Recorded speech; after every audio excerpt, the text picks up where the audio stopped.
जय श्री राम। किष्किंधा कांड अध्याय 1। ऋष्यमुख पर्वत पर पहुंचने पर भगवान राम की सुग्रीव के साथ मित्रता हुई। उन्होंने भगवान को सीता जी के वस्त्राभूषण, जिन्हें वे रावण के साथ आकाश मार्ग से जाते समय ऋष्यमुख पर्वत पर वानरों को देखकर डाल गई थी, दिखलाए। उस समय सीता जी के वस्त्र और आभूषणों को देखते ही भगवान का मन प्रेम से अधीर हो गया। शरीर में कंपन और पुलकावली छा गया तथा नेत्र कमलों में जल भर आया।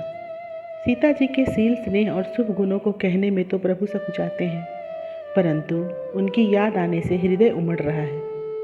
स्वामी की यह दशा देख लक्ष्मण जी, सखा सुग्रीव तथा अन्य वानरगण इस प्रकार द्रवीभूत हो गए जैसे अग्नि का संयोग पाकर घी के मटके चूने लगते हैं। सीता जी के गुणों को मन ही मन सोचकर उनके वियोग में बड़ी हानि मान व शोक करते हैं, मानो उनके समस्त पुण्य फल समाप्त हो गए। उस समय जाम्बवान ने विवेक और वीरता दोनों से सने हुए वचन कहे। उन्हें सुन और समझकर धीरे से वीरों ने आपस में अपने बल और हृदय में सोचे हुए उपाय प्रकट किए। तुलसीदास जी कहते हैं, उस समय का वर्णन करने से कवि हृदय सर्वथा निठुर और जड़ जान पड़ते हैं। प्रभु ने वानर राज सुग्रीव को बुलाकर कहा, भाई, वर्षा ऋतु बीत गई और शरद ऋतु भी आ गई, किंतु अभी तक तुमने सीता की कोई खोज नहीं की, जिसके लिए मैं लोक लज्जा को त्याग कर शरीर को जीवित रख के वियोग सहन किया है।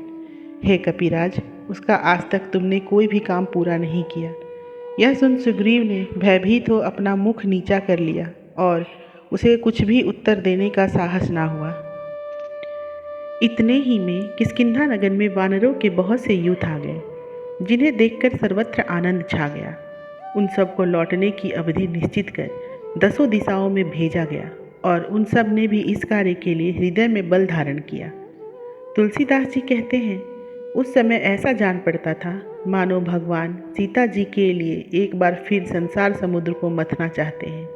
जय श्री राम।